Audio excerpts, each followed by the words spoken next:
Hello everyone, if you're seeing this video, my experiment worked. I'm on a mission. I'm going to the grocery store.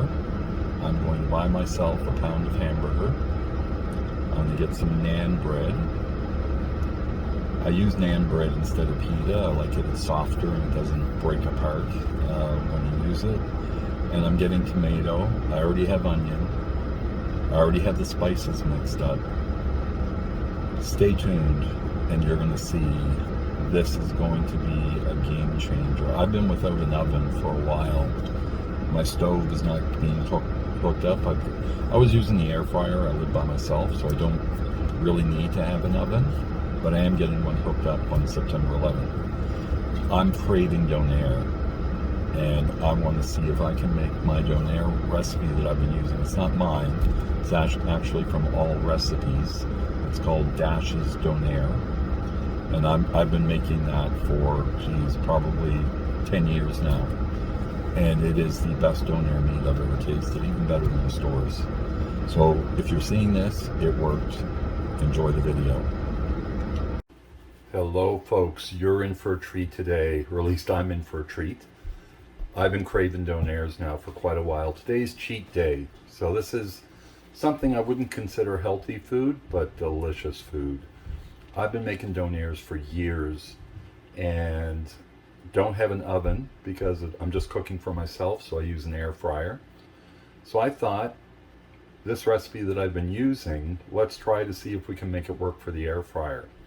So what we're going to make today is Halifax Donair. You can get the ingredients. This is a recipe that I found on Allrecipes, and it's called Donair.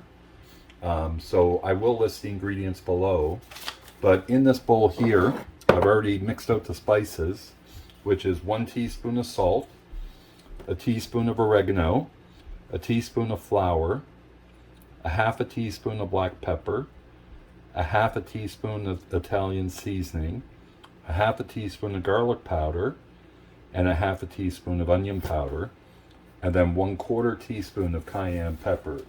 That's the part that makes me nervous, is the cayenne pepper, but trust me, it turns out good. And also, yeah, I did mention a teaspoon of flour.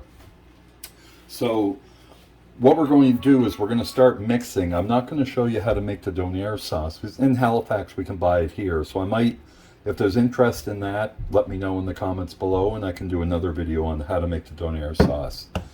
If you've never had Donair, if you live in Halifax or Nova Scotia or Canada, you've heard of it. It's similar to a hero or a gyro, the Greek dish, but here I'm using 1 pound of ground beef. And we're going to start mixing that up. I'm going to pour the spices in here. I've got to get a glove on this hand because I kind of injured myself. So just bear with me, I'll get gloved up and we'll start mixing this stuff. The mix is going to be a little bit different. It's not just about putting the spices into it. What you want to do is you want to break down the meat. So it's going to involve mixing it all together, getting in there with your hands. We're not putting any egg or liquid in it. We want this meat to be a nice, dry, flavorful meat. But we want to break down the hamburger consistency to make it seem like mush. So when it cooks, it's going to be all uniform. So you'll see what I mean when we get going. So stay tuned, I'll get gloved up and then we'll get going. As they say, and here we go. So my hands are washed, I've got the glove on here, and we're just going to mix all of this stuff in. Get in there, the counter's clean. Incorporate that all in. Once I get it mixed, I'll show you what the trick is here. You really want to make sure those spices go all through the meat. The other hand will try.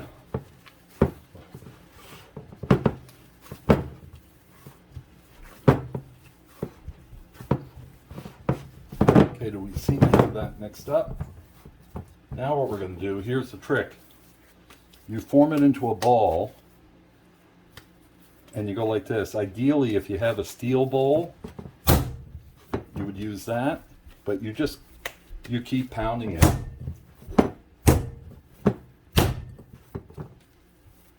And you're going to do that about 20 times until you can see how the meat, that you don't see the strings of the hamburger anymore. You want that to be all mush. So I'm going to keep doing that, and then we'll be right back. Okay folks, so now we're back. So if you look at the hamburger now, see how you don't see the veins of the meat anymore? Not the veins, but the strings. It's all kind of like a mush consistency. So I pounded that a good 10 or 20 times. Now what I'm going to do is I'm just going to flatten it out. Normally in the oven, what you would do is you would cook it in a ball, and you cook it at 350 for about an hour or more until it comes up to temperature. I'm just going to make it about that thick.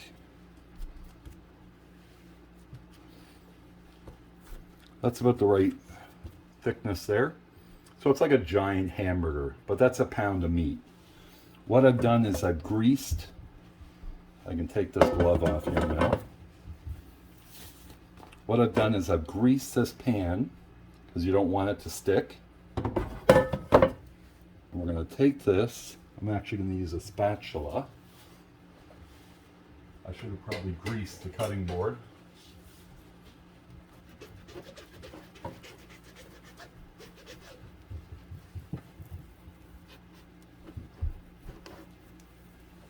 There. So we have it all up.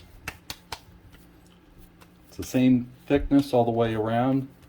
Remember, this is going to shrink when it cooks. We're going to plop that in there.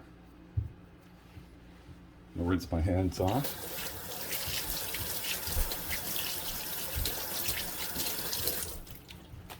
Put this in the air fryer, and I'm going to set it to 350. And for this, I'm going to cook it for 20 minutes and just leave it, and then come back and check the temperature. So we can see it on 20. We're going to start. Stay tuned, and let's see if this experiment works. We'll be right back.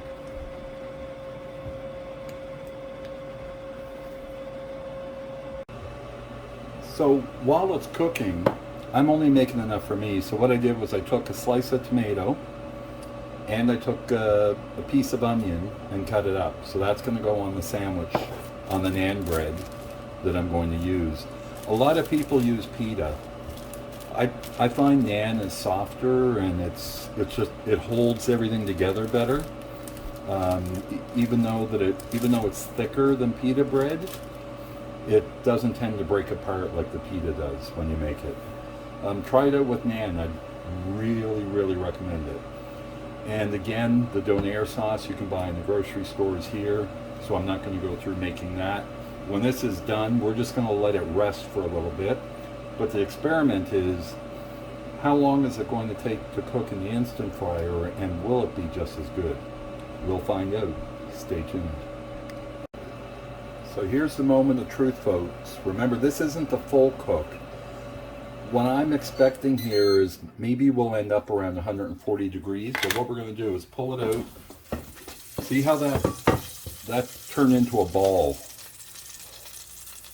That's what we want. That is looking good. So we're going to stick the meat thermometer in and see what temperature we have.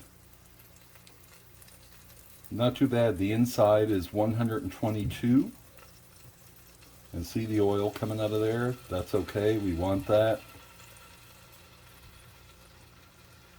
And yeah, we're at about 120 degrees. So we still got about 40 more degrees to go.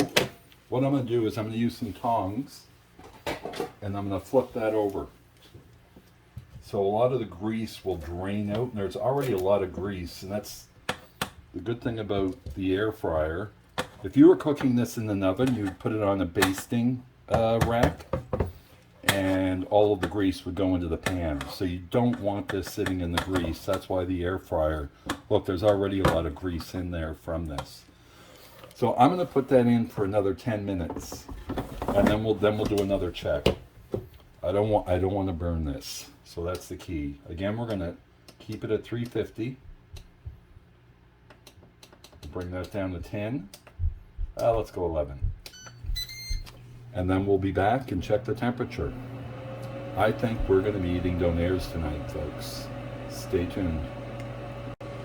Okay, folks, it's the moment of truth. We're counting down the last few seconds. 3, 2, 1. Look at that. And look at all the grease in there. So all of the fat down in the bowl. Now we're just going to stick the thermometer in. Oh, wow. Folks, we have liftoff.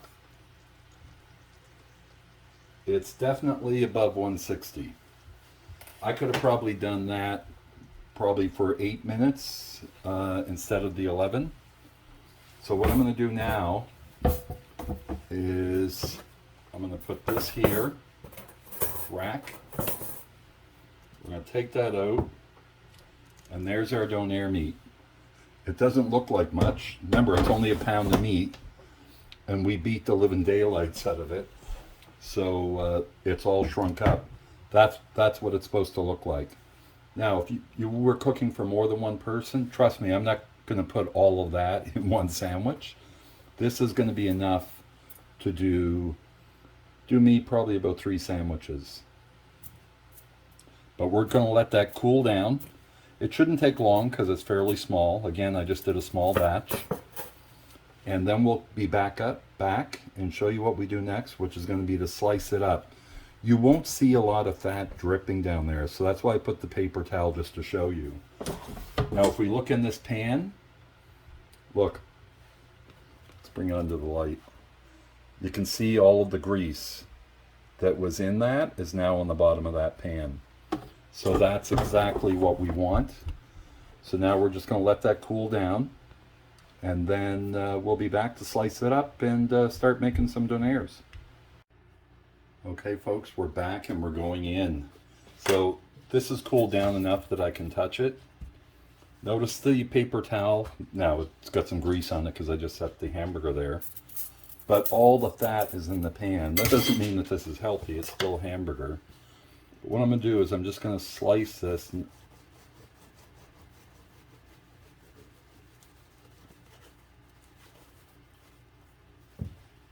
And just look at the meat inside of this. That is Donair, folks. So I'm going to cut a few pieces off, cut it nice and thin.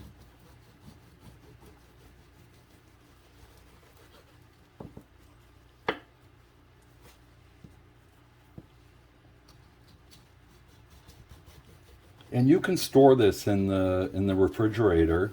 What I typically do is after it's cooled off and I put it in the fridge, the next day what I'll do is I'll slice it. It's a lot easier to slice up after it's cooled down. So I think that's enough meat for me to make a sandwich for me. So I'm going to put this aside right there. Now it's time for our Naan bread. So we're going to put the Naan bread here. And then we're going to start assembling the sandwich. And typically in a Halifax Donair only comes with 3 ingredients. Well, 4. The Donair meat, the sauce, and chopped up tomato and onion. And an option to put cheese on it. Some people put lettuce. I just like it the plain old-fashioned way. So what we're going to do, we're going to start off by squirting some Donair sauce on there. Don't be shy and start layering this on. This is still warm, so I'm not going to heat it up. Then I'm going to put some cheese on top of that. And then we're going to put some of these tomato and onion on there.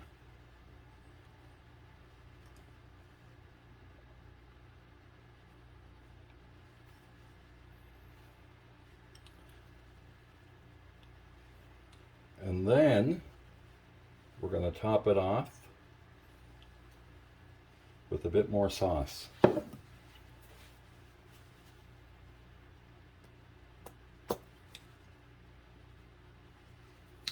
That is a Donair, folks.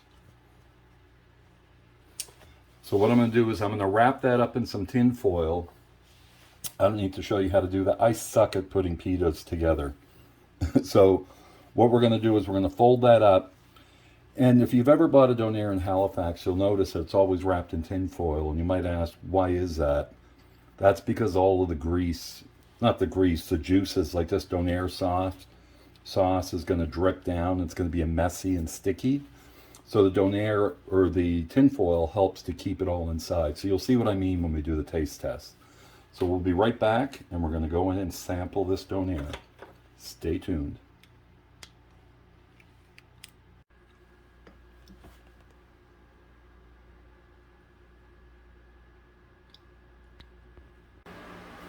Hello folks, we're going in now. Look at that. That's what we're dealing with.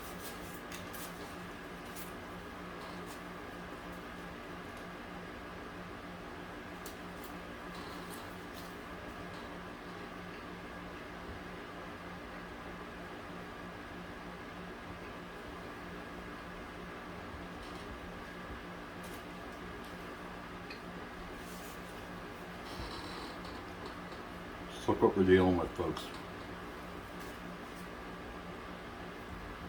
This is as good as any Donair, I forgot to bring a piece of paper towel, that you're going to find in a store. The meat is perfect. The cheese, the sauce, the tomatoes. If you haven't tried a Donair with Naan Bread, try it. It makes a big difference. One of my favorite places to get Donair was a Pizza Delight Super Donair, and they use Naan Bread on theirs, and that's the only difference. And the Naan Bread is just so soft, and it doesn't break apart like the pita does. It's delicious. If you've never tried a Donair, it's not the same as a Hero or a Gyro. Totally different. The sauce is a sweet garlic sauce. It's usually made with condensed milk and carnation, like evaporated milk and garlic. Some people put sugar in it, but I find the condensed milk is sweet enough as it is, and some vinegar to thicken it up. But if you haven't tried it, you don't know what you're missing. It does work in the air fryer. I'm going to slice out those pieces up after they've refrigerated overnight. And when I want to reheat them and have another one, all I'm going to do is plop the sliced up pieces into the air fryer for about a minute. It's not going to take any longer than that, just to get them hot. Take the tongs out, put them on your Naan Bread, and make yourself a sandwich. So try it out. It's really good. Jamie, signing off.